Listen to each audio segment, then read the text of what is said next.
या बातमीपत्राचे प्रायोजक आहेत प्रोप्रायटर जावेद शेख यांचे beauty palace, imitation jewellery, bangles, cosmetics व इतर बरेच काही एकाच ठिकाणी।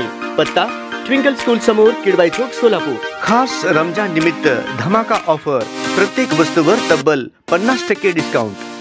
लोकसभा निवडणुकीच्या पार्श्वभूमीवर ठाकरे गटाची पहिली उमेदवार यादी जाहीर करण्यात आली आहे। खासदार संजय राऊत यांनी 17 उमेदवारांची यादी जाहीर केली आहे। मुंबई दक्षिण मध्य लोकसभा मतदारसंघातून अनिल देसाई यांच्या तसेच मुंबई उत्तर पश्चिम लोकसभा मतदारसंघातून अमोल कीर्तिकर यांना उमेदवारी जाहीर करण्यात आली आहे। राऊत यांनी नुकताच एक्सवर यादी जाहीर केली आहे। काल राऊत यांनी माध्यमांशी संवाद साधताना आज किंवा उद्या ठाकरे गटाची यादी जाहीर होईल अशी माहिती दिली होती। त्यानंतर आज यादी जाहीर झाली आहे। ठाकरे गटाने जाहीर केलेल्या यादीत विद्यमान खासदारांना लोकसभा निवडणुकीसाठी पुन्हा एकदा संधी दिली आहे। यामध्ये धाराशिव मतदारसंघातून विद्यमान खासदार ओमराजे निंबाळकर, सिंधुदुर्ग रत्नागिरी लोकसभा मतदारसंघात विद्यमान खासदार विनायक राऊत, ठाणे लोकसभा मतदारसंघातून विद्यमान खासदार राजन विचारे आणि मुंबई दक्षिण लोकसभा मतदारसंघातून विद्यमान खासदार अरविंद सावंत यांना पुन्हा एकदा संधी देण्यात आलेली आहे। छत्रपती संभाजीनगर मधून चंद्रकांत खैरे यांना पुन्हा एकदा उमेदवारी देण्यात आली आहे। तर विधान परिषदेचे विरोधी पक्षनेते अंबादास दानवेंचा पत्ता कट झालाय। छत्रपती संभाजीनगर मधून निवडणूक लढवण्यासाठी